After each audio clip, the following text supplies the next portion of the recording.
Good evening. Tonight, we're diving into some of the darkest, most haunting true crime stories, the kind of cases even Netflix never had the courage to touch. These are the killers who turned silence into a weapon, who studied our routines, who built fear like architecture. Let's begin. Story 1. I pressed play. A stranger's voice, calm as a doctor at your bedside, said, "You're wrong. You're all wrong." The tape hissed like rain on foil. "But I can help you fix it," the voice added, almost kind. It was 2:57 a.m. My kitchen held the smell of cold coffee and wet street. Outside, orange lamps smeared themselves across black asphalt. On my table sat a shoebox that did not belong to me. Blue painter's tape kept the lid in place, the way a friend's hand keeps a secret and lets it slip. Inside, photocopies, handwritten notes, a cheap USB drive, and a postcard with 3 words. You missed it. I make a true crime podcast. I am not a cop. I don't carry a gun. I carry a microphone and a stubborn streak. A year ago, I did a series on the cluster the press called the Night Window Cases. Scenes where fear itself looked organized. Back then, the official line was clean. A drifter, male, late 30s to 40s, smart but impulsive, hands rough, no fixed address. We were told he'd make a mistake. We were told to trust the process. There was another name in the coverage. A civilian consultant with a soft voice and a softer cardigan. Dr. Adrian Cole. He brought muffins to press briefings and kept one hand in his pocket like a teacher pausing a class. He spoke in small words that felt like warm blankets. "This is simple," he'd say to cameras. "Follow the science and ignore the noise." People slept to that sentence. What I remembered most from the old files wasn't blood or broken glass. It was a small, human thing. In one scene, a cheap wall clock had been moved 2 inches to the left, leaving a paler square on the paint. I wrote that detail in the margin back then, a note to myself with a question mark. Why move a clock? Why 2 inches? The reports never found a use for it. The detail just hung there like a nail after a picture's been taken down. Now the box sat on my table and the tape hissed, and the voice on the USB said, "You told people you wanted the story, not the rumor. Good. What you missed is not a detail. It is the frame, a beat of breath, then the line that lodged itself behind my eyes. I am the frame." I called the few people who still pick up after midnight. One of them was Louisa Grant, retired profiler, who never said certainty when she meant chance. "Don't treat this like a confession," she told me. "Treat it like a pitch." Then, almost as an afterthought, "And lock your doors." I looked at my door. I locked it. The next morning, I pulled the old binder from my closet, timelines, photos, public records, and spread pages across the table like I was dealing cards to ghosts. I hit play again. "You all saw the same thing because I told you where to stand," the voice said. Frames and standing places. Louisa's words about pitches, my own notes about a clock that had been moved 2 inches and then ignored.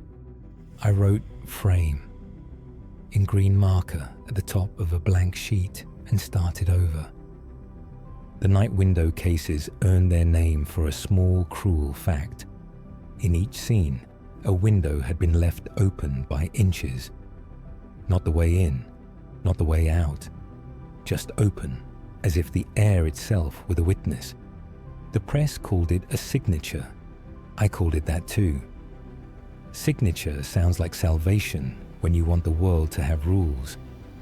I called Detective Ana Ramirez, who'd taken the second case personally and professionally and still wore both loads. "I remember you," she said. You were the one with questions about the window and the shoes. I told her I had new audio and a box of public docs with circles on them energy. She exhaled. If you're going to do this again, she said, don't do it halfway. If you find something that can hurt living people, don't put it on a show. Bring it in. I will, I said. I meant it. But I also hit record because stories are doors. Some open rooms, some open traps. I worked through the papers. Most were public. Inter-agency emails, call center tip logs, press releases with sentences circled like bruises. An internal memo described a task force meeting where the agenda had changed last minute. Next to the add-on item, adopt preliminary profile. Someone had scribbled a name, Cole. The profile itself looked like it had appeared whole, like a suit bought off the rack that happened to fit everyone. I took the box to Louisa. She made tea that tasted like the color green and cleared her dining table. People like frames, she said, as we sorted stacks. Frames tell us where to look. Bias is inside you. A frame is outside you. Bias is the lens. A frame is the gallery. If someone builds the gallery, your careful lens won't save you. You'll still look at the wrong wall. She slid a stack of call center logs to me. Read the phrasing, she said, not the content. The phrasing. I read 3 states, 3 months, 3 different operators, and each anonymous caller started with a softener and a promise. I want to help. I'm not trying to confuse you. Let's keep it simple. Sometimes the word wasn't there, but the rhythm was. Statement, statement, soft landing. A 3-beat sentence with a cushion at the end. Louisa's pencil tapped. Hear how the comma shows up like a metronome? She asked. How simple words replace precise ones. That's a style, not proof. A hint. A hint wasn't enough, so I kept looking. In an old radio feature about volunteer grief work, there was Doctor. Cole in a photo, arranging chairs. The caption read, "A helper at heart." On his clipboard, visible in the Zoom scan, the first line said, "Keep it simple."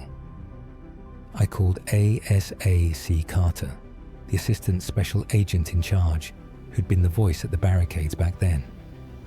"We've done our review," he said, crisp as a pressed shirt. "We followed policy." We pursued leads. Did anyone ever audit where the official profile actually came from? I asked. You think it was wrong? I think it became a mirror. It reflected what you believed back to you. A pause long enough to count the tiles on my floor. Your podcast uses drama, he said. We use evidence. Then the line died. I recorded the first episode that night. I kept the hook clean. A tape that says you missed a frame. A town that liked a phrase because it helped them sleep. I didn't accuse. I asked. I talked about my notes and the 2-inch clock. I said, if I'm right, the person who helped write the official story also wrote the script the killer wanted. The morning it aired, my inbox opened its jaws. Memories, hate, fatigue, thank yous. And one email that was just a chess night. At 4 p.m, a blocked number rang. I should have let it pass. I didn't. The voice said, gentle as a teacher, let's keep it simple. He talked as if we'd been mid-conversation all day. You're doing something dangerous with very little, he said. Hints and pieces.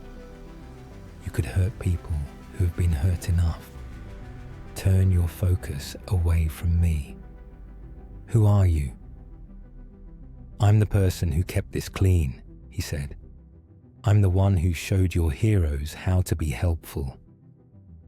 You ate. You smiled. You said thank you. If you're proud of it, why hide? He laughed like chalk on a board. 'Cause pride has costumes, he said. A badge in public, pajamas at home, a scarf when it wants to be someone else. You're not ready. The line clicked. I took the USB and the logs to Ramirez the next morning. She led me to a small room that smelled like toner and old coffee. I can't stop your show, she said. But if you have evidence, we need it before your fee does. I gave her copies, kept copies. She looked tired in the way a person looks when they've memorized the weight of other people's grief. That afternoon, a manila envelope waited at my door. Inside, a draft of a speech with red edits that looked like Dr. Cole's tidy handwriting. At the top, a note. Don't give them 5 options. Give them 1. Underline 1. Say simple. Smile here. I took it to Louisa. He's not confessing, she said, reading. He's bragging.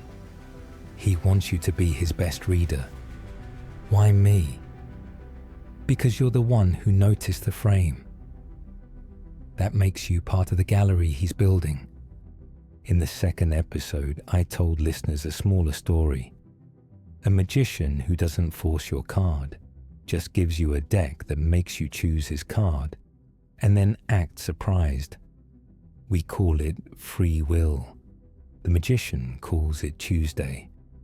I played short clips, the softener phrases from tips, the calm cadence at a presser, the way the comma falls like a cue. The response got louder. Some called me brave, some called me cruel. Cole went on live radio and did the thing he does: respect journalists, value evidence, disapprove of young creators chasing drama. He didn't say my name. He said the show's name once, then corrected himself as if he'd slipped, and then forgave himself publicly. It was a masterclass in sounding like the adult in the room. That night, a second envelope, a printout of a seminar handout with a neat square drawn next to his name on the sign-in sheet. The square matched one beside his name on a grief group volunteer log found in the box, and another next to his name on a press office visitor sheet. A doodle, a signature in disguise, or just a man who likes tidy geometry, not proof, but a pattern that cleared its throat and waited to be noticed. Louisa had a prescription. Invite him to tea, she said, not a showdown. A kitchen table, a public place, many exits, many cameras. He will come if he thinks he can win by being calm. I wrote to the email on his academic site. I said I wanted to understand his point of view. I said Louisa would be there, that we'd set terms about what was on and off the record. He replied in 10 minutes. He began with a sentence he couldn't help himself from using. We met at a small cafe with too many ferns. He arrived on time, grey suit, soft tie, coat folded over an arm. He shook Louisa's hand first, teacher to teacher. With me, he used the look that says, "You finally asked a good question." "You've been busy," he said, steam from his cup lining up with his breath. "I listen. I read. I care." "I'm sure you do," I said. "Let's not make this a game," he said, smiling because he knew what the word did as it left his mouth. "I don't think you're a monster," I told him. "I think you like control. I think you like to hear your own phrasing come back from other mouths. Control is better than chaos," he said, voice lowered. "If you've ever stood in a room where the worst thing has happened and everyone is shouting, you would know the value of a hand that says stop. Look. Simple." Louisa asked, "Control for what?" "For who?" "For the outcome we can live with," he said. He did not say who he was. You want me to put your name next to suspect, I said. It will get downloads. It will feel like justice. But it will be simple. That's your word, not mine. He tilted his head, almost proud. Language is not DNA, he said, when I mentioned cadence, commas, and the soft landings. It's a smudged fingerprint. Even a smudge can match a hand, I said. He finished his tea. You'll do what you do. I'll do what I do. People will believe what they need to sleep. He gave me a quote for the record then. 4 words he believed in like a creed. The meeting ended in ordinary light.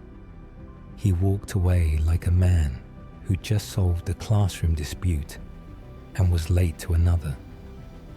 Between episodes, I went quiet and worked. Ramirez had the lab look at the anonymous tips we'd flagged. Stylometry is not magic, and our lab is not a TV lab. But across several documents, they saw small, consistent habits. Simple words where colleagues chose technical ones. That 3-beat soft landing rhythm. A telltale comma before and when none was needed. Nothing you'd arrest on, something you'd keep. I wrote the next episode around the cafe and the lab. I played short loops so the ear could learn the shape of a voice. I kept it measured. I said, what if the person who sounded safe taught us to mistake safety for truth? A week later, a thin consequence arrived. A local government statement about an external review of communication practices around task force advisory roles. No names, no fireworks, but a chair moved 2 inches left.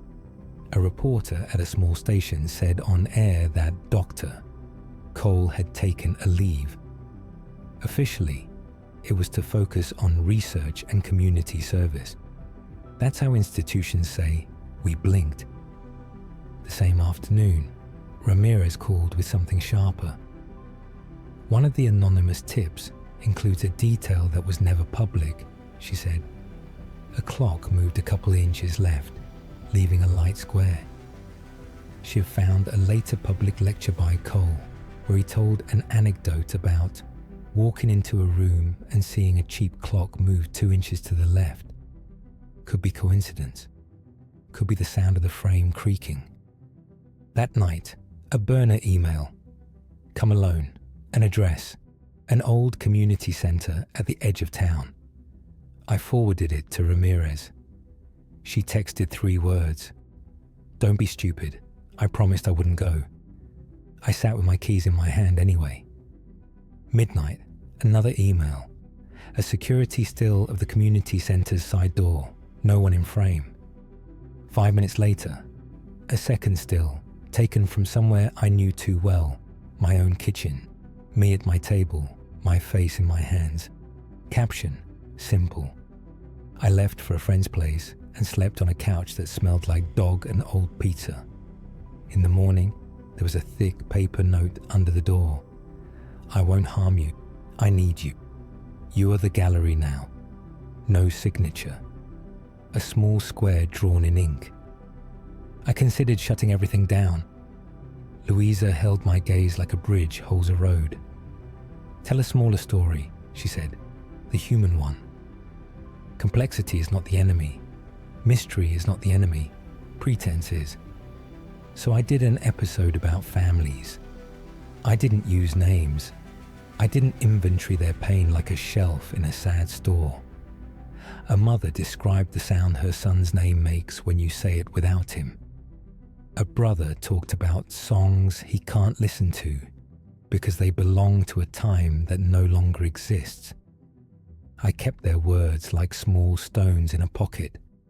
The download numbers were lower. It was the right thing to do. The penultimate episode was supposed to be tidy. It wasn't. The lab called with another almost. Across public writing and tips, there was a contraction habit. He disliked them, said so in an interview once. And when he slipped into one, he sometimes wrote, You're where you belonged, at the end of a 3-beat sentence with a soft landing. Not a gun, a smudge. I put it in, careful and small. I recorded the finale with less breath in my chest. You want handcuffs, I said. You want a headline. Me too. But maybe the true end is a set of ideas corrected. Maybe the end is a team looking again at old files without one calm voice telling them which wall is worth looking at. I said his name with the word question next to it, not answer.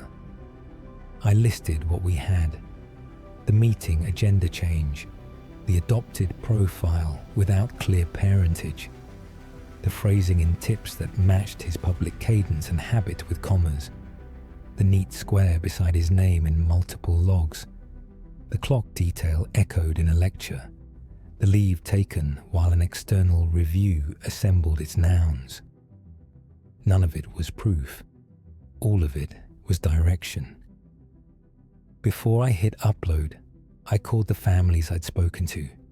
I told them what I was going to say. Some thanked me, some didn't. One asked me to be kind. I tried. I waited for impact. Nothing exploded. That can be the shape of change. A week passed.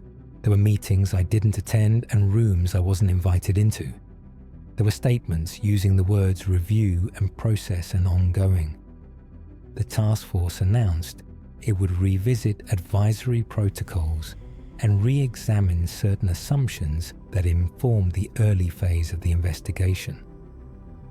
When you've been around institutions long enough, you learn to hear the volume under those words. It wasn't loud, it wasn't quiet. I walked the river loop with Louisa. The water was the color of the inside of a spoon. You didn't catch a killer, she said. I know. You moved a chair, she said. You opened a curtain. You told people the gallery is a room, not the sky. I wanted more. So did he. We passed a bench with a heart carved into it. We passed a child feeding bread to ducks that didn't want bread. The city was ordinary. It was the best thing I'd seen all month. That night, one last envelope waited under my door. A postcard. A white wall with a small square shadow where a picture used to hang. On the back, frames are everywhere. No signature, no square. I put it in a drawer. I went to my microphone. I spoke softly, so the room could hear me without flinching. This was a story about a person who fooled people by choosing where we looked, I said. It was also a story about how easy it is to help him do it. It was about me. It was about you. It was fiction. It felt true because truth isn't a headline. It's a practice. I pressed stop. I pressed upload. I made tea that tasted like nothing at all. I closed my window, not for monsters, for drafts. I locked my door and promised myself to unlock it when friends knocked. In the weeks after, listeners wrote that they moved frames in their own lives and some slept better. Others wrote that I had destroyed a good man. Both could be wrong. Both could be a little bit right. The shoebox lives on the top shelf of my closet, not a trophy, a reminder. Next time a calm voice tells me to keep it simple, I'll ask who paid for the frame. And if you listened all the way here, thank you. If you liked it, share it. If you didn't, that's okay. We tell stories to learn, to remember, to change the frame.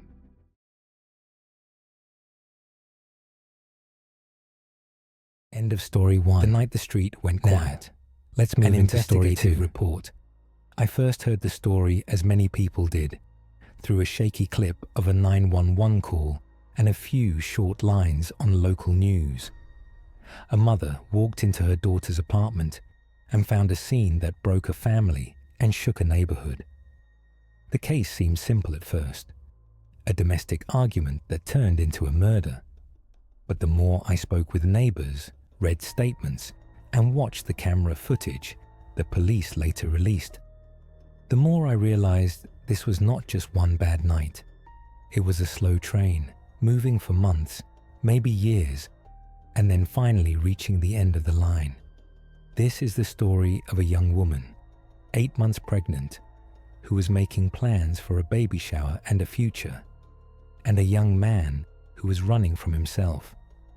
It is a story of neighbors who heard what they could not bring themselves to name, and of a mother who knew the truth before anyone said it out loud.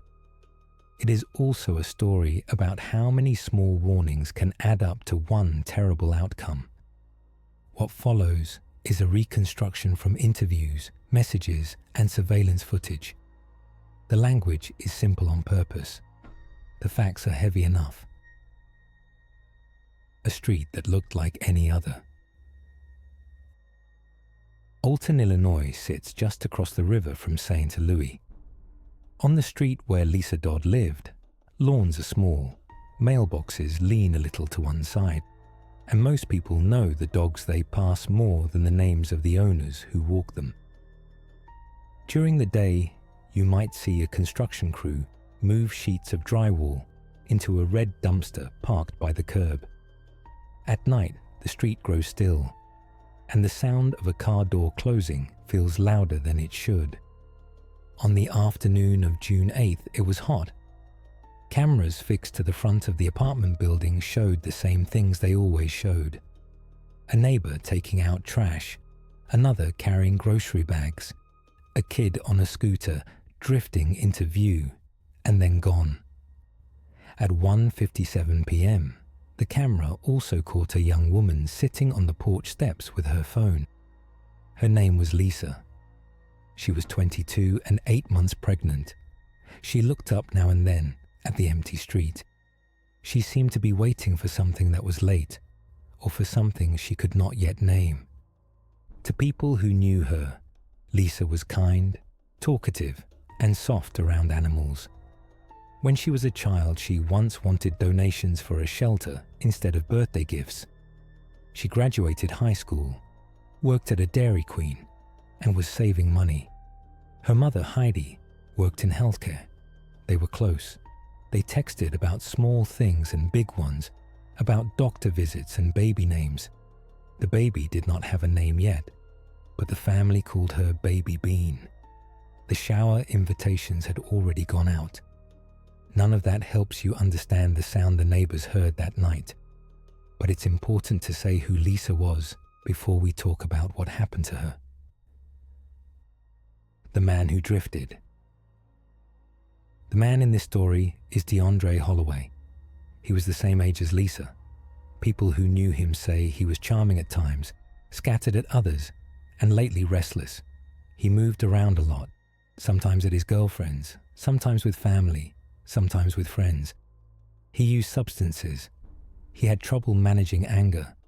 There were reports of arguments and hitting.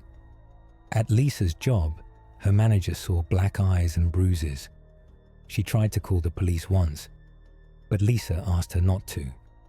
In the weeks before the murder, DeAndre's messages to a friend grew darker. He wrote about a flood of feelings. He wrote that he did not know how to let emotions out without snapping or crying. He wrote that he had always been under pressure, even as a kid. The messages sounded like someone who felt a break was coming, but could not ask for help in time, or did not know how. His family later said they tried to get him into treatment more than once, and were told there was little they could do unless he did something drastic. They did not know how fast drastic was approaching. On June 7th, 2 days before the discovery, DeAndre disappeared for a night. He went off with an uncle. He did not call. He did not come back when he said he would. Lisa was nervous and upset. She told her mother she felt abandoned and then felt guilty for even saying it. That night, just after 1:30 a.m., she took a half-hour drive for no reason other than to calm herself. She came back and slept, By the next morning, he was still not there. She washed her work clothes. She told herself he would show up. She began to message his family. She asked the landlord to check the cameras. That afternoon, an uncle called and said he was bringing DeAndre back. Lisa grabbed her keys and left. The last image. At 9:11 p.m., the building camera saw Lisa return with DeAndre. They walked inside. Nothing looked unusual. There was no shouting in the parking lot, no push, no shove. The door shut behind them. Downstairs, the neighbors were home. They knew the sounds of that apartment by now, the footfalls above their ceiling, the muffled back and forth of people in a rush or in a fight. That night, the sound was different. At first, it was a kind of breathless arguing, not screaming, more like pain forced through a hand clamped over a mouth. Then the whole building trembled, as if someone heavy had fallen or had been pushed. They paused. They waited to see if it would quiet down. They considered going outside to smoke. They had done that before, when the noise upstairs made it hard to think. Then they heard a series of heavy, consistent thuds, one after another, not quick, not chaotic, a rhythm. Like chopping wood, one neighbor would later say. She did not mean it literally, only that the sound had a beat that suggested a tool, a lift, a strike, a pause, and then another strike. The sound stopped. So did the muffled shouting. The apartment stopped shaking. The quiet felt wrong. When you live near a couple who fight, you learn to measure trouble by the silence that follows noise. If it's normal, someone slams a door and comes downstairs for air. If it's worse, you hear crying. If it's worse than that, you hear nothing at all. The neighbors texted their landlord. They watched for lights upstairs. They waited. No one came down. The basket in the dark. Just before midnight, a camera saw a man step out of the building. He had a white laundry basket and wore dark clothes and a face covering. He walked to the car parked by the entrance and stood still, as if he had forgotten something or changed his mind about what to do next. He went back inside. Minutes later, he reappeared with the basket again. He walked out of frame toward the back of a smoke shop nearby. Behind that shop sat the red dumpster the construction crew had been using for drywall and trash. At 12:01 a.m., a separate surveillance camera by the business recorded the white basket arcing through the dark and dropping into the dumpster. A few pieces of clothing followed. The figure stepped back, then slipped away into the shadows of the lot. The next morning, a construction worker arrived and began clearing debris from the site. He noticed the basket and clothes inside the dumpster. He noticed a pair of red shoes with what looked like dried blood. He noticed a small serrated knife, the kind you might use in a kitchen. He did not know what he was looking at, but something told him to walk away and call his boss. By then, the scene had already moved to another location, a quiet apartment 2 blocks away, where a mother was climbing the stairs with a spare key. The call. At around 1 p.m. on June 9th, Lisa's mother, Heidi, arrived at the building. She had not heard from her daughter since the night before. She let herself in. 2 minutes later, other residents were seen cracking their doors and peeking out. Heidi came back into the corridor shaking and dialed 911.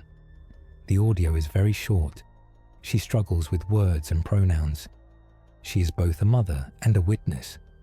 She says what she saw, and in the simple words she uses, you can hear how afraid she is to be right. Police climbed the second-floor stairs. The apartment door was unlocked. They entered, walked down a short hall, and found a body on the bedroom floor. It looked at first like a head wrapped in a towel. It wasn't. The room was still. There was no weapon. There was no head. The person who had done this had taken it, and left. Down the stairs, Heidi sat on the front steps and cried. Officers came and went, quietly asking each other for gloves, for evidence bags, for a notepad. One officer stepped aside and told another to watch the back of the building. Everyone knew the search for one person would start soon. News like this moves fast through a small street. A neighbor called a friend. Another checked on a child playing in the yard. The construction worker, who had already seen too much for a normal morning, told someone about the basket and the knife. Bits of the story floated among the people who lived within 100 feet of the door where officers now stood, writing down times and trying not to look at the bed. A short drive and a haircut. Around 2:30 a.m., hours before the discovery, DeAndre had shown up at a relative's house. He banged on the door. He was nervous, a family member later said. He asked for a shower. He asked for clean clothes. Someone gave him grey sweatpants and a shirt. He went into the bathroom with a pair of scissors and began to cut off his dreadlocks. He had worn them for years and had been proud of them. He said he wanted a fresh start. He tossed his old clothes in a bag and carried them outside, setting them by the trash can, then returned to chat with family at the table. His grandmother noticed he had things that did not belong to him. A young woman's ID, a bank card, a set of keys. "Why do you have these?" she asked. He said he found them on the ground. She took them and said she would return them.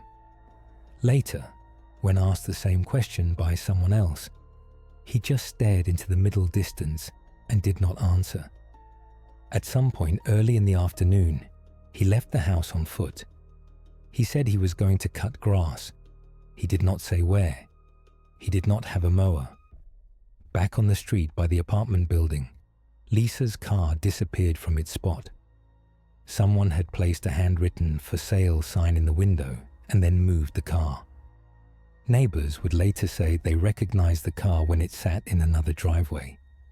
When police served a warrant at the family home that evening, they found what they expected to find in the outside bins: a hoodie and pants that matched the figure on the camera from the night before, and dreadlocks wrapped in toilet paper. The arrest that wasn't about murder. The hunt for a suspect did not last long.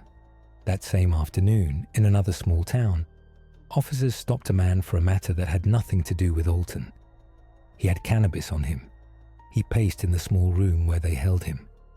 He asked to walk around. He argued that if he was handcuffed, there was nothing he could do anyway. He wouldn't sit down. He moved his head forward and banged it against a wall until he was stopped. He said very little about who he was. He laughed once at something that no one else found funny. When Alton detectives arrived with a warrant, they collected DNA and fingerprints. They sat him down for an interview. He refused to give his name, though they knew it already. He said he wanted to go to work. He said he had been prescribed medication once, long ago.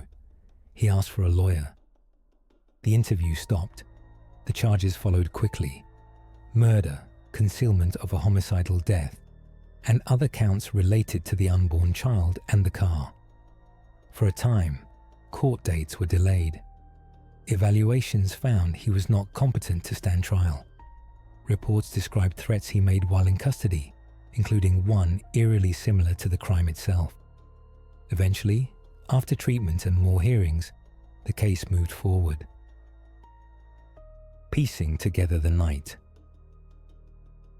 When you put all the parts on a table, the sequence is straightforward. 9:11 p.m. Lisa returns home with DeAndre. Around 9:45 to 10 p.m., neighbors hear muffled shouting, a shaking floor, and a string of heavy rhythmic blows, then silence. Just before midnight, a man carries a white laundry basket outside twice, then walks toward the dumpster behind a nearby shop. 12:01 a.m. The basket is thrown into the dumpster along with clothing. Around 2:30 a.m., the man arrives at a relative's house, nervous, asking for a shower, cutting off his hair, discarding clothes, and carrying items belonging to the victim. Morning, a construction worker finds a small serrated knife with blood in the dumpster and reports the scene. 1 p.m. The mother finds the body in the apartment and calls 911. Later that day, the suspect is picked up on a minor charge and then held. Within these beats are smaller details that matter. The open apartment door noticed by neighbors the night before.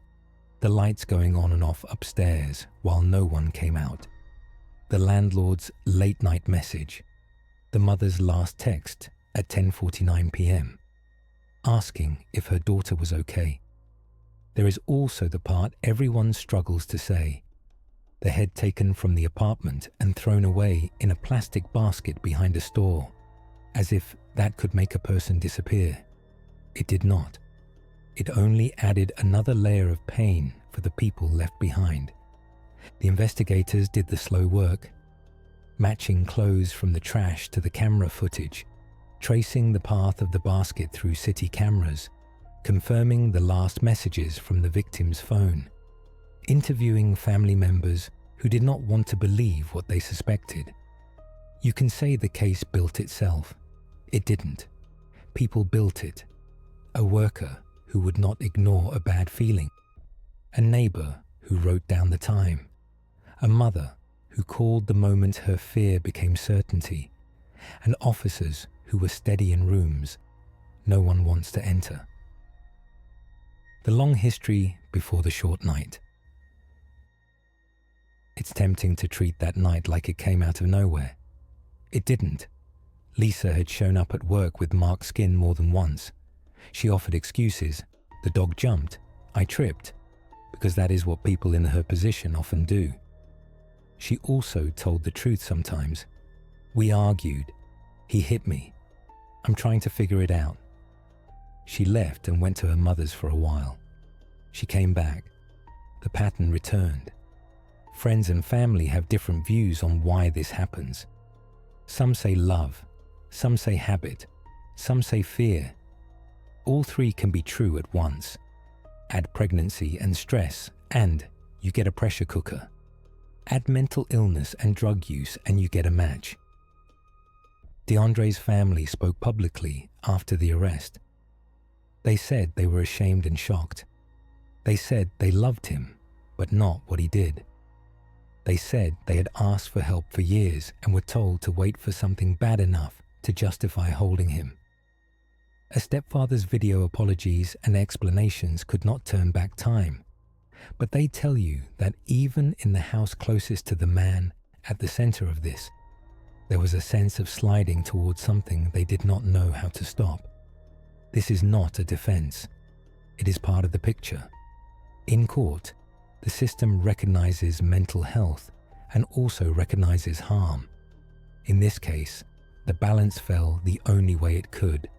A guilty plea, a long sentence, a family left with a room full of baby gifts that no one will use. The courtroom and the numbers.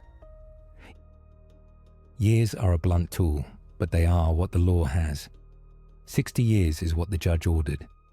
30 for murder, 20 for the death of the unborn child, 10 for hiding a homicide to be served one after another. In plain terms, that means at least 52 years before a review is possible. The legal debate around whether an unborn child counts as a separate murder in Illinois met the case halfway. It affected how the charges were counted, not the weight of loss felt in the room. During the hearing, the prosecutor described the last image of the victim alive. The defense spoke of mental illness, medication, and the way anger lives in some people like a second pulse. The judge asked if the defendant had anything to say. He didn't. The victim's mother did. She spoke clearly about patterns, about threats, about the moment when you have to believe a person will do the thing they say. She asked people living with abuse to make a plan. She told them they deserve to live. The room stayed quiet after she finished. People held their breath and then let it out. Reporters wrote down the quotes. A bailiff nodded at no one in particular. The sentence didn't fix anything. It could only mark the harm and keep others safe from the same hands. What the cameras don't show. Surveillance video is clean. It gives you timestamps, angles, shadows on concrete. You can play it again and again. You can slow it down and draw circles on the screen and say, here, at this second, is where the story turns. But it doesn't show the inside of the car where the last text message was typed. I'm trying to figure it out. It doesn't show the 30 minutes the night before when a pregnant woman drove nowhere because her heart wouldn't slow down. It doesn't show the way a mother's keys shake in a lock when she hopes she is wrong. The neighbor's words fill some of those gaps. Their description of the noise doesn't reach for poetry. It settles for accuracy. The building shook. The blows had a rhythm. Then it all stopped. That is the most frightening sentence in the whole case. Then it all stopped. If you have heard such a silence once, you know what it means. If you haven't, you'll have to trust the people who say your stomach knows before your head does. The worker's words add another kind of plain truth. He saw the knife. He saw blood. He saw shoes in a size he didn't expect for a man. None of it made sense, and yet it did. He set the knife down by the handle, as if that mattered, because in that moment touching it wrong felt like stepping deeper into a story he did not want to be part of. Family words complicated in the way that families do. A grandmother scolding and then gathering up a license and bank card. A sister recognizing a black car in the driveway. A mother frying eggs and asking if anyone wants a plate, while a young man with wet hair stares at the kitchen table and tries to look like nothing is wrong. The hard part. What could have been different? The easy answer is everything. The hard answer is that much of this was a known pattern, and still it happened. There were calls that were not made and calls that were. There were orders of protection that existed on paper and warnings spoken out loud. I'm coming back to kill you. There was a choice to believe this was a threat like other threats. Empty words from a person who swings between love and fury. There was a choice to try again and hope for change. Because hope is the last thing to die in any relationship. And because change sometimes happens and sometimes doesn't. Systems fail in the spaces between those choices. Police can't arrest someone for what they might do.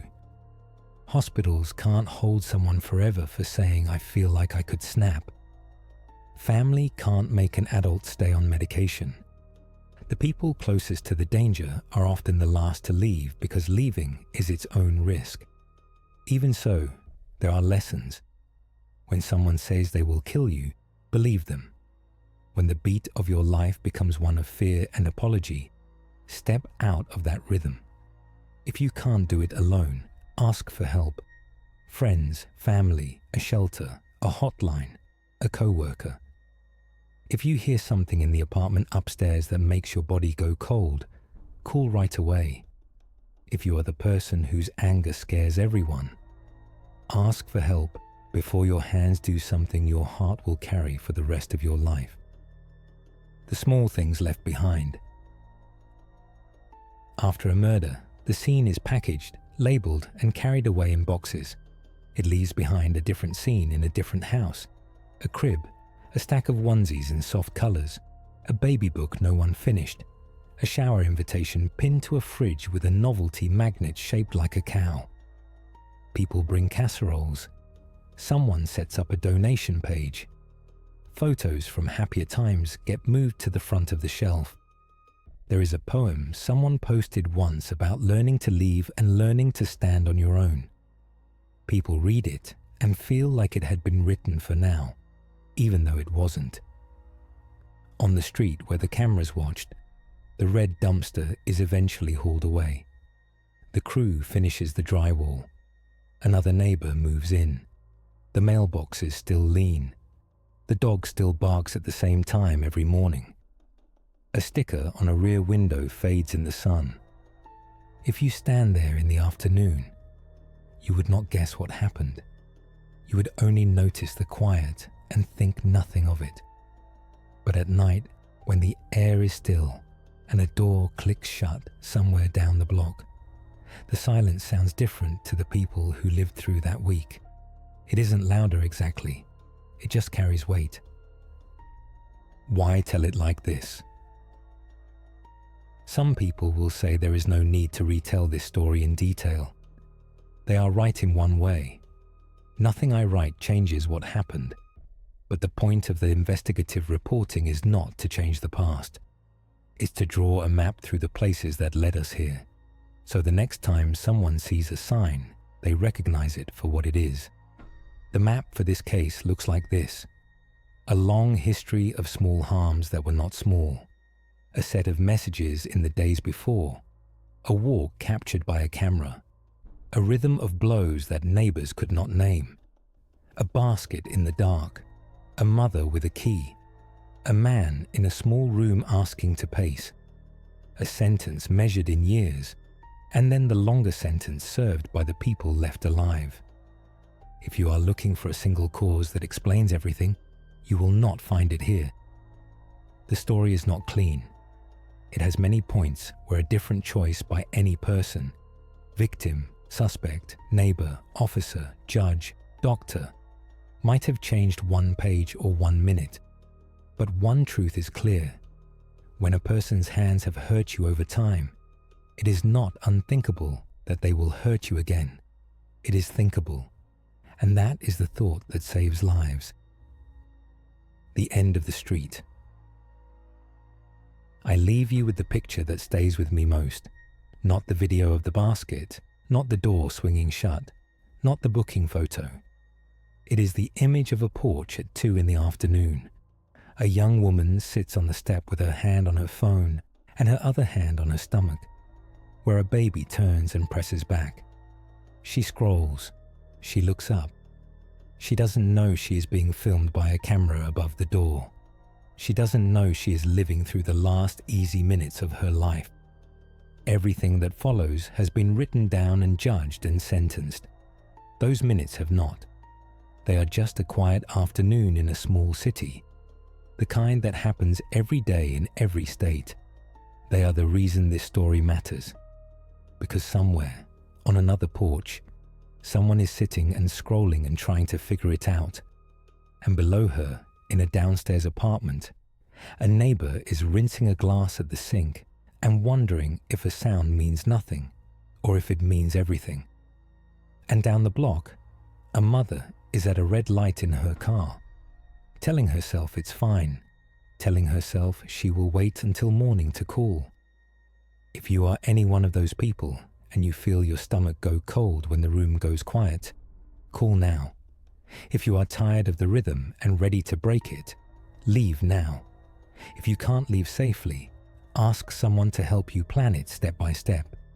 Talk to a friend, talk to a coworker, talk to a shelter, talk to an officer who will listen. And if you are the one whose anger beats like a second pulse and scares you, say the words out loud to a person who can hold them and help you hold yourself still. Because sometimes the difference between a quiet street and a broken one is just a single call. One that comes 5 minutes earlier, one that wakes a neighbor, one that brings a car to a curb before a rhythm becomes a silence that does not end. Your turn. If you were the downstairs neighbor and heard those 5 steady thuds, what would you have done next? And why? Be honest in the comments.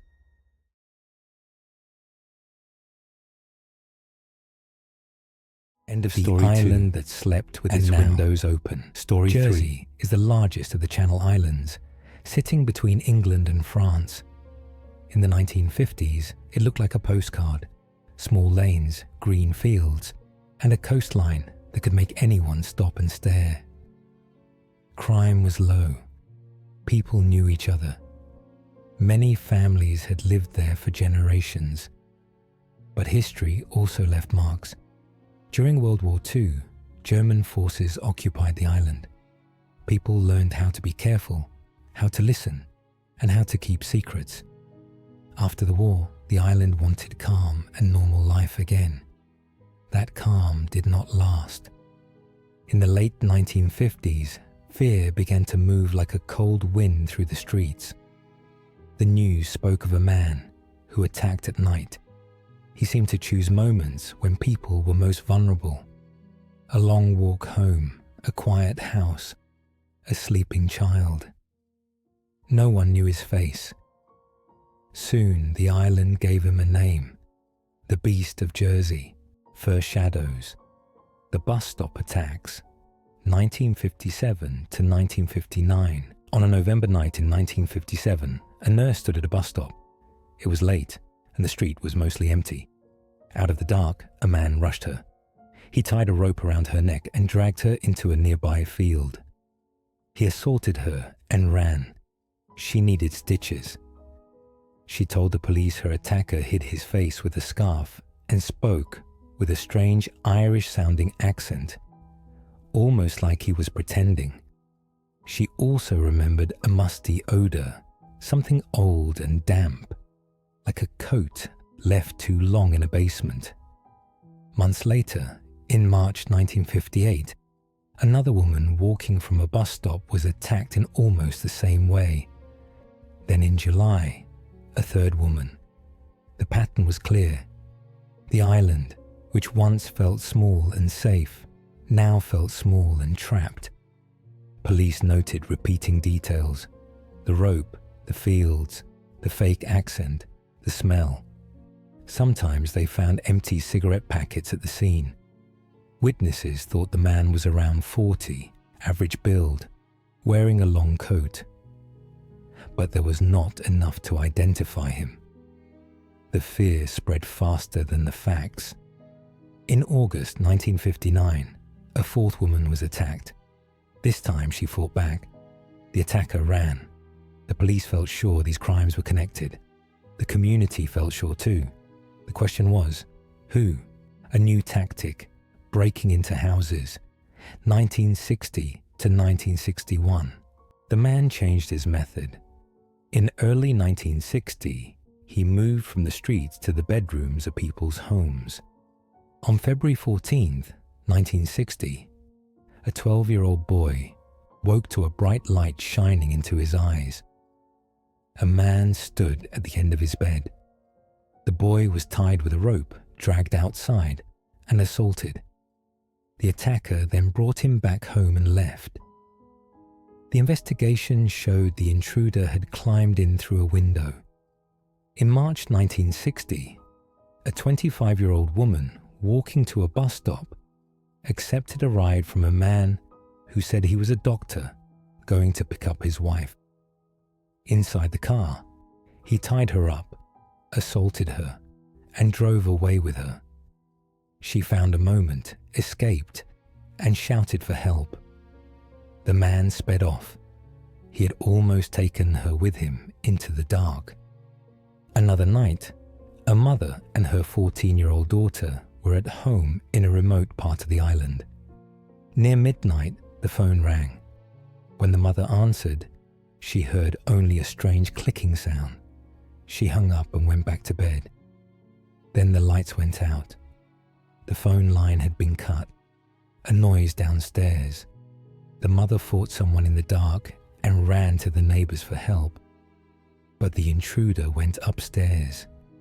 He found the daughter. He followed the same ritual as before, and he escaped. Months later, a 14-year-old girl woke to the sound of someone in her room.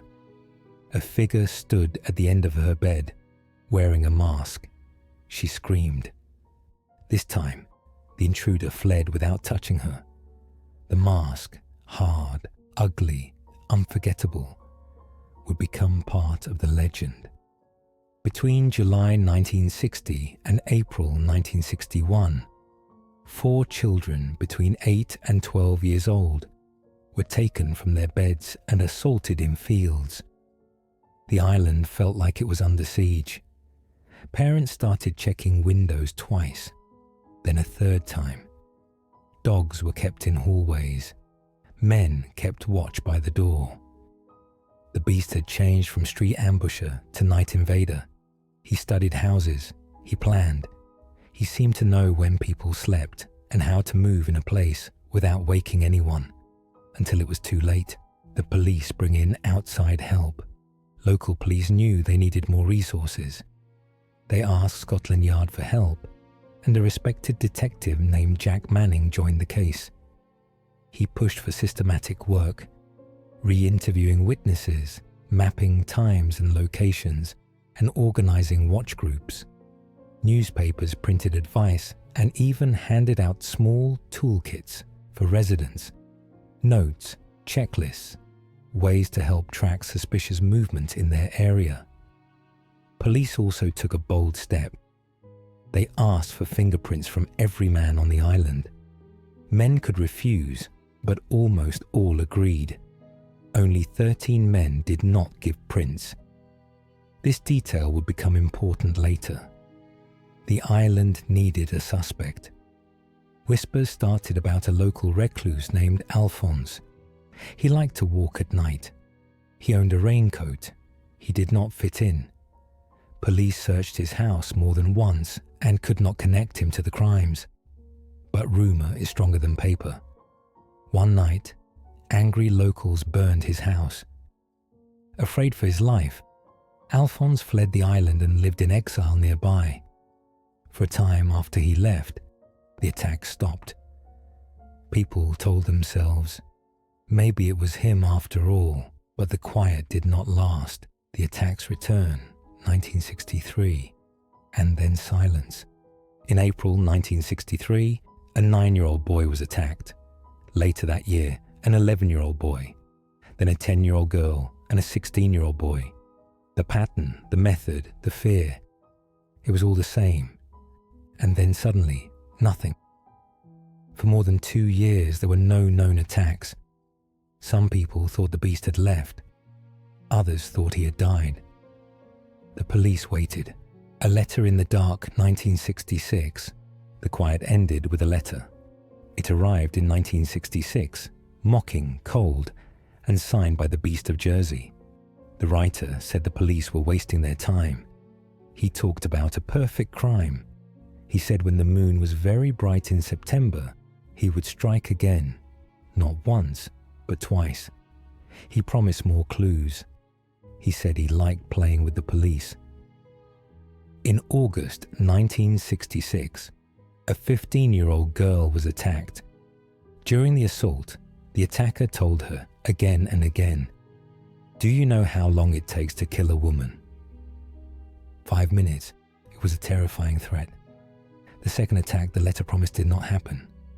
Maybe something interrupted him. Maybe the letter was partly a trick. But the message had landed. The beast was back, and he was not afraid to taunt the island. Another child. Another night. 1970. In August 1970, a 13-year-old boy woke to a bright light. He was led outside, assaulted, and brought home with a warning. If he told anyone, his parents would be killed. The boy tried to keep quiet. By morning, his parents saw something was wrong. He told them. The investigation grew again. By this time, police had done thousands of interviews.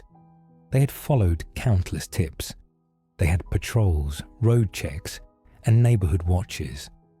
They had patterns and maps and theories. But they did not have a name that would stick. Not yet. A chase at the traffic lights, July 10th, 1971. 2 police officers were on night patrol. A car shot past them at high speed. The officers followed.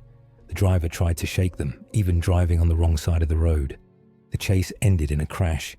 The driver ran. The officers caught him and took him in. Back at the station, the details clicked into place. The man wore a long coat with a musty smell, like the one victims described. On his wrists were bands with nails sticking out. Inside his coat, spikes. In his pockets, a flashlight, a wig, and a mask. The mask, the one people whispered about, the one that turned a man into a nightmare. His name was Edward Paisnell, pronounced Pazinel. He was 46. He had grown up on Jersey. He was married and had a daughter and 2 stepchildren. He did odd jobs and helped at a children's foster home run by his wife's family. Children there called him Uncle Ted. He brought them sweets and dressed up as Santa at Christmas. To many people, he seemed kind and helpful. To the police in that room, holding the mask in a plastic bag, he looked like something else entirely. When detectives questioned him about the mask and the outfit, he said very little. When they pushed and suggested what they believed, that he was the Beast of Jersey, he told them, "Prove it." The hidden room. Police searched his home. He lived in an annex attached to his wife's house. In his private space, they found a hidden room. Inside were multiple wigs and masks, raincoats stained with fluids, and a strong, old, damp smell like the one survivors had reported. The walls held photographs of victims' houses, taken from different angles. He seemed to have studied entrances, windows, paths, and hedges. He prepared. He waited. He chose his nights.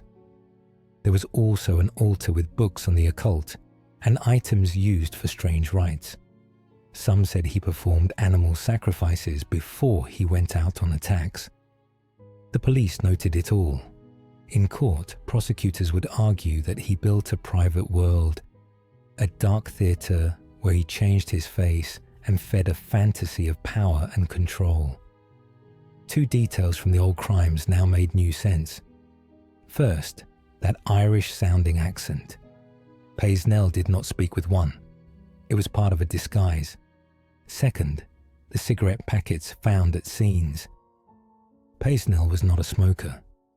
Those packets were likely planted to mislead the police and suggest a different kind of suspect. He'd played with evidence the way he said he liked to play with the police, by giving false trails. And there was a final bitter fact. When the police had asked all men on the island for fingerprints, 13 had refused. Paisnell was one of those 13. If investigators had focused harder on that small group, perhaps the case would have ended earlier. It is hard to say. But that number, 13, would sit in the file like a warning label about missed opportunities. Jekyll and Hyde. The trial began in November 1971. Prosecutors laid out the timeline, the methods, the physical evidence from the car and the house, and the statements from survivors. They described the hidden room and the photographs, the wigs and the mask. They talked about his interest in dark rituals and his strange admiration for a figure from medieval history, Gilles de Rais, a French nobleman linked to horrifying crimes against children. This part was background and motive, not proof, but it painted a picture of his mind and obsessions. It was hard for many islanders to connect Uncle Ted, the man who gave gifts at Christmas and fixed things around the foster home, with the masked attacker who cut phone lines and studied people's houses at night. The newspapers used a familiar phrase, Jekyll and Hyde, in public kind, in private monstrous. The jury found Edward Paisnell guilty. He received a 30-year sentence. The community breathed out for the first time in many years. Parents slept a little easier. People began to walk after dark again. The beast was in a cell. After the verdict, a book, a debate, a scar. In 1972, Paisnell's wife Joan published a book about the case. She said she had not known what he was doing. She said their marriage existed in name only, and they were not truly a couple. Some people believed her, others did not. The island was not only dealing with a criminal case, it was dealing with a social wound. Who do we trust? What signs did we miss? What do we do with doubt when the courts say the case is closed? As for Alphonse, the scapegoated recluse, he stayed in exile for years on a small island nearby. He called himself the king there and found a kind of peace among fishermen and tourists. He eventually returned to Jersey and lived to old age. His story is a reminder that fear can turn a crowd into a weapon. The wrong person can pay a price that can never be fully repaid. Release, return, and death. In 1991, after serving 20 years of his 30-year sentence, Paynell was released early for good behavior. Authorities allowed him to return to Jersey. The news shocked residents. Protests and anger followed. He left and moved to the Isle of Wight. In 1994, he died of a heart attack. Some felt relief. Others felt it was too simple an ending for what he had done. Allegations beyond the conviction. Operation Rectangle, 2008. Years later, an investigation called Operation Rectangle looked into abuse at children's homes on Jersey, including the home connected to Paysnell's family. Some former residents said a masked man had climbed through windows at night. One witness said chloroform was used to remove sleeping children from their beds. Investigators even found shackles in the ground that could have been fixed to walls. These claims suggested a wider pattern of abuse, possible involvement by high-profile people in the 1960s, and cover-ups.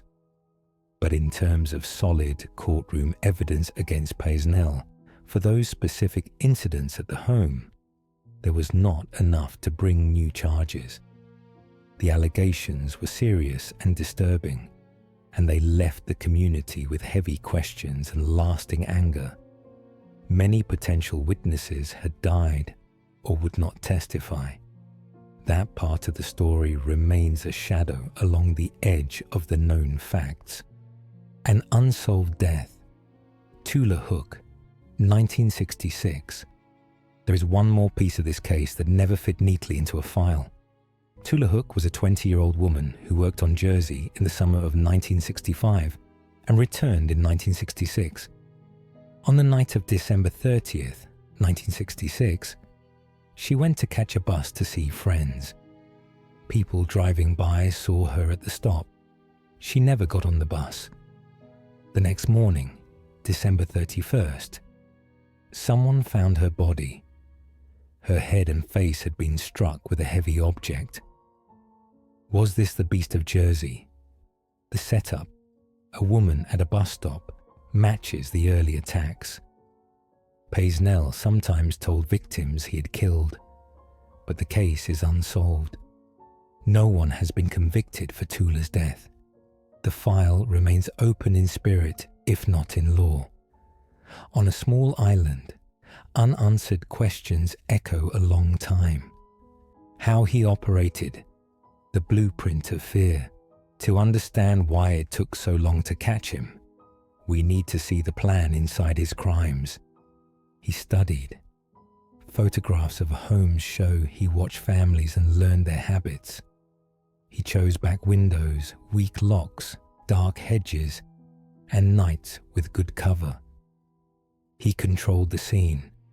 He cut phone lines and electricity to produce chaos and fear. A phone call with clicking sounds might check who was awake or simply set nerves on edge. He disguised himself. The mask, wig, long coat, gloves, and fake accent meant no easy identification. Even the cigarette packets were props to mislead. He changed patterns. When streets were watched, he moved into houses. When patrols focused on a set of hours, he shifted within that window. He paused long enough to make police think he was gone, then returned. He threatened. He told victims he would kill them or their parents if they spoke. He used a bright light at first contact, a simple but effective tactic to shock someone awake and blind them for a moment. He traveled.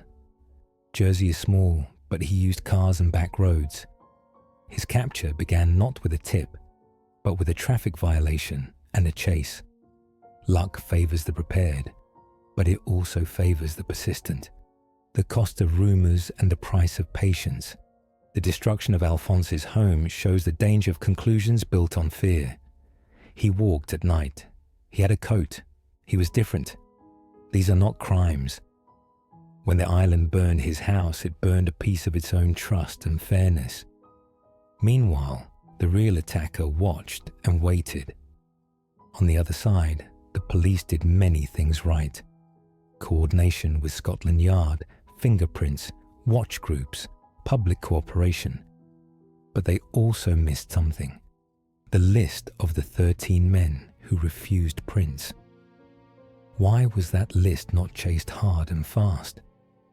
We cannot know how things looked from inside the case, and it is easy to judge with hindsight. Still, it is a lesson about narrowing the field when you can and never letting a small, stubborn detail escape follow-up.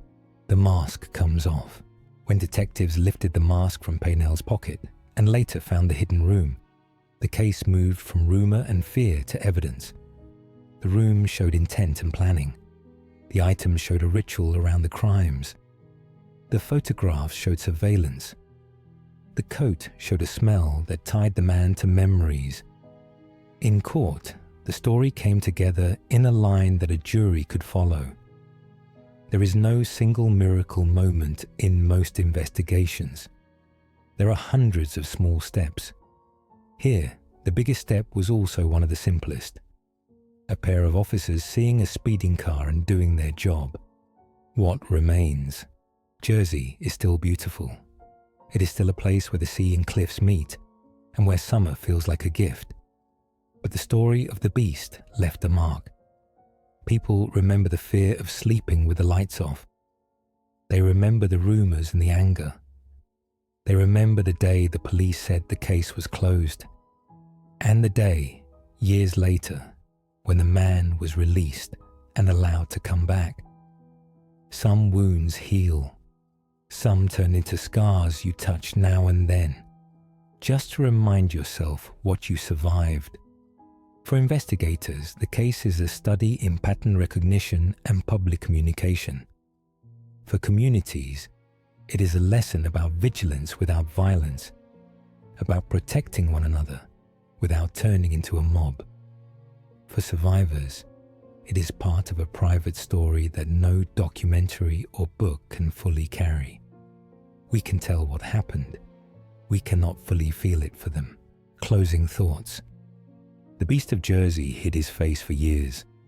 He dressed in a way that turned him into a monster in the minds of his victims and the public.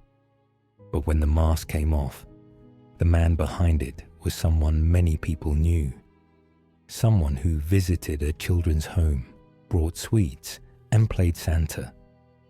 That duality is part of what makes the case so frightening. Evil can look ordinary until it does not. If we look back at the whole timeline, the bus stop attacks, the break-ins, the letter, the chase, one thing stands out. Persistence matters. Survivors came forward. Officers kept patrolling. People kept watching. And in the end, a simple traffic stop became the thread that pulled off the mask. Your turn. What do you think was the single biggest missed opportunity in this case? The one thing that, if handled differently, might have brought the beast to justice years earlier? Was it the failure to follow up on the 13 men who refused to give fingerprints, the rush to blame Alphonse, or something else entirely?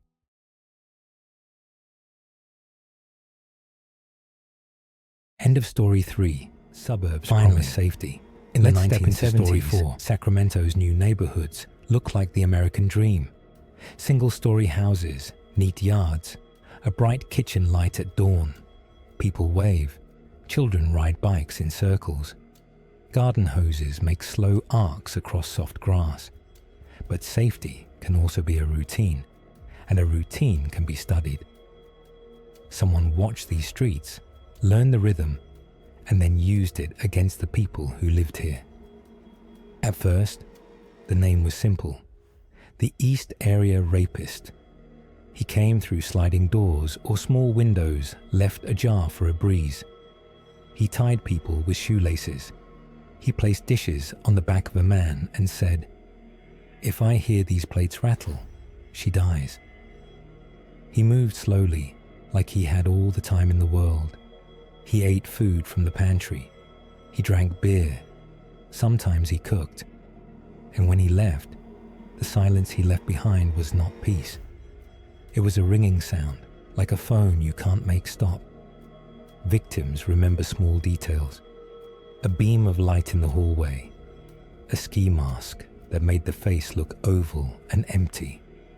A knife that was always exactly where it needed to be. The sound of breath through fabric.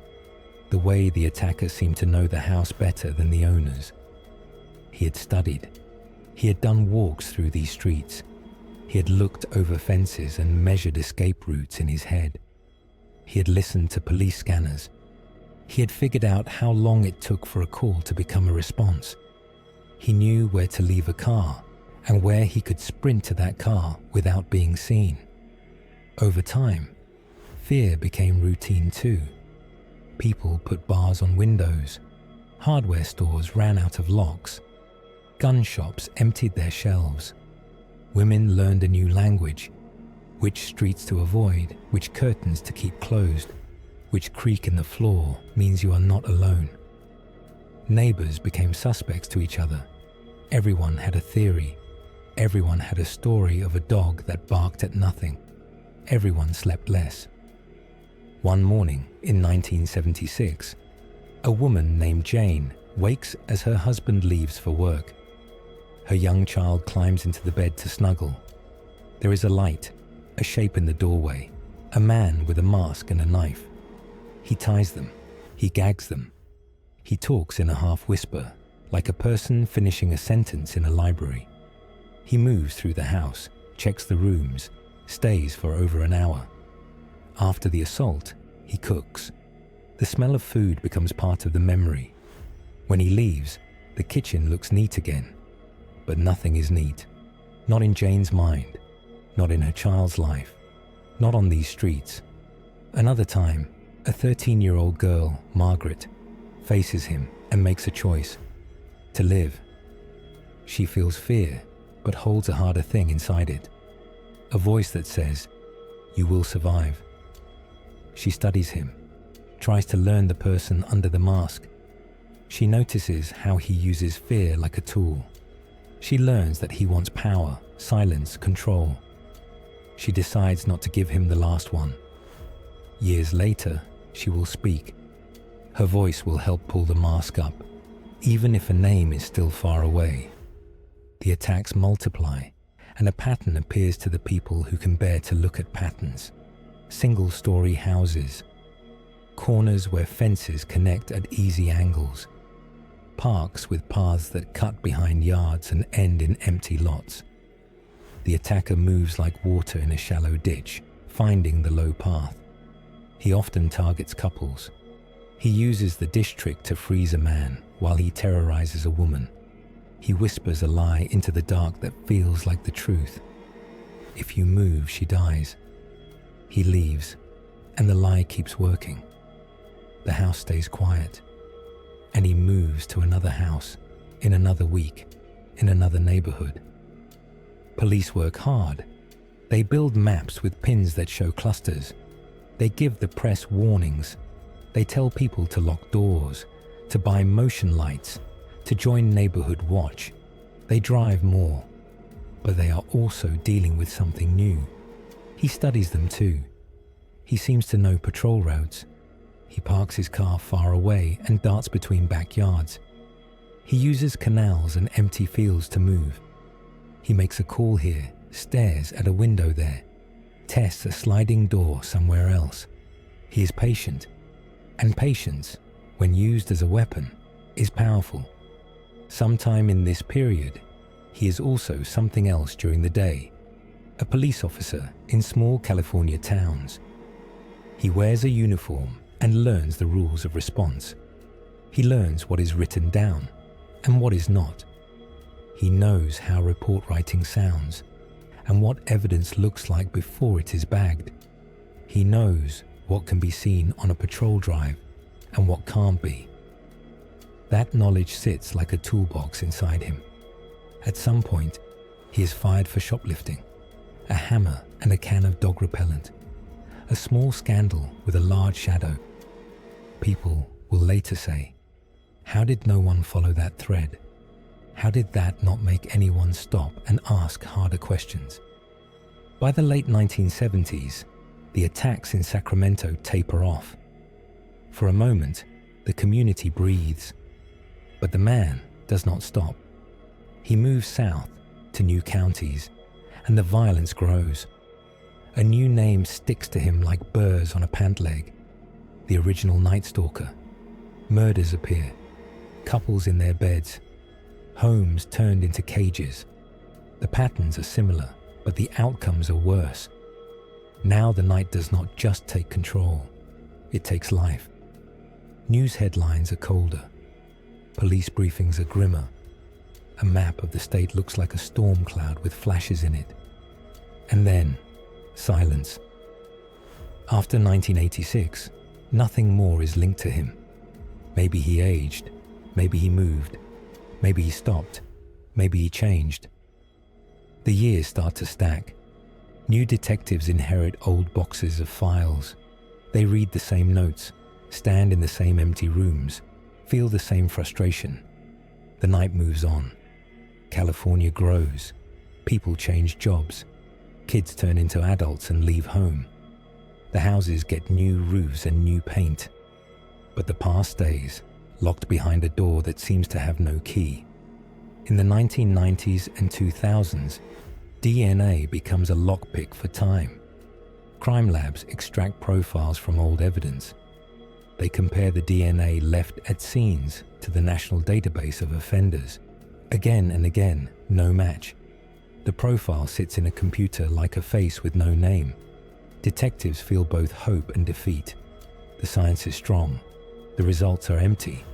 What else can be done? One detective will not stop asking that question. His name is Paul. He studies how DNA can do more than match a known criminal. It can find relatives.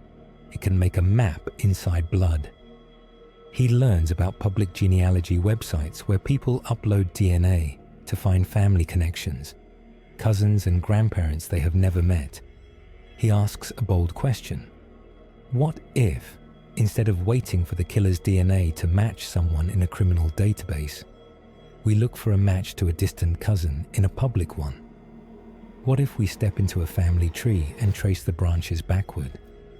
This idea is simple to explain, hard to do.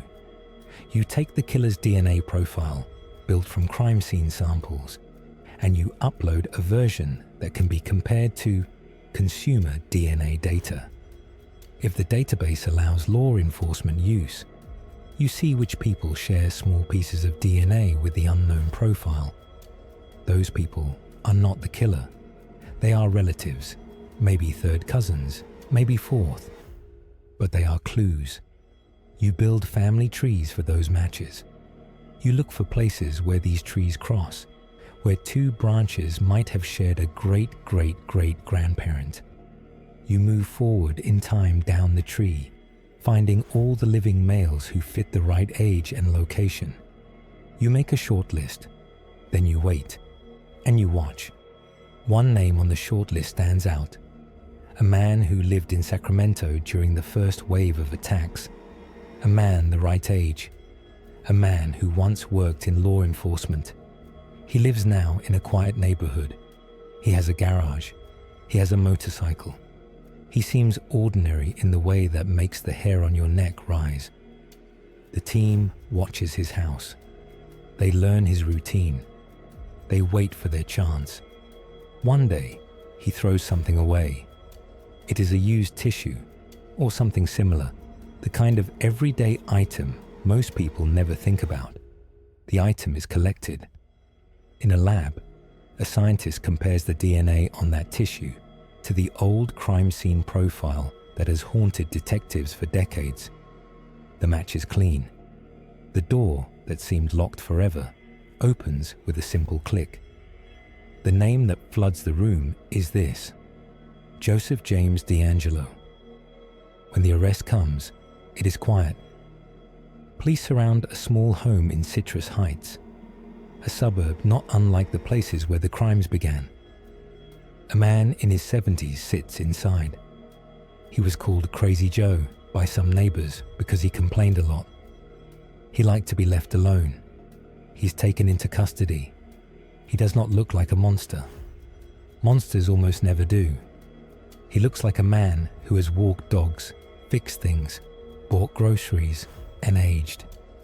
But when you put his face next to the old maps of fear, something terrible comes into focus. The courtroom is a different kind of stage. Victims speak. Jane expresses what it means to spend decades rebuilding a life that a stranger broke in a single morning. Margaret looks at the man and keeps her own promise to herself: to live, to speak, to take back her voice. Detectives talk about patience and science and teamwork. Journalists talk about privacy and the future of police work. Lawyers talk about time limits. Many of the rapes cannot be charged because the law back then put a clock on that kind of crime. But murder does not run out of time in the same way, and there are murders.